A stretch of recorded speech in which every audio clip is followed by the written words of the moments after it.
Motion very easily and naturally overrides verbals if the verbals aren't strong enough. So, what does that mean? That means that if the verbal isn't strong enough and the dog is set onto a line that does not support the verbal by our handling, dogs will not naturally correct their line onto that verbal.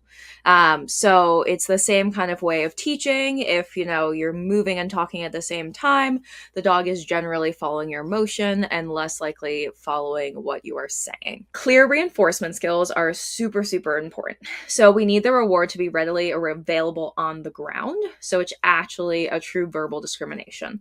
So this is why I don't love using something like a manners minder or like a toy in a cooler or anything like that, because that becomes a physical cue, and it's not a true verbal discrimination. So we really want the reward to be readily available there, so the dog is actually really thinking and working hard to decide when they should be collecting their reinforcement and when they should be taking the jump or whatever it might be. Here we have the toy behind the dog and we have that tunnel out in front, and we're going to alternate first cueing one or the other.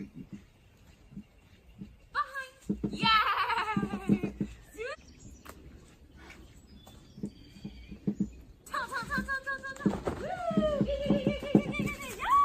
So you notice that I want him to get the toy after the tunnel. So again, I am verbally cueing that toy. So it's still all on verbal cues. And from taking the tunnel to taking the toy, the body position looked pretty much exactly the same. There was no handling. There was no arm movement or anything like that. Another really common one is that verbals sound too similar.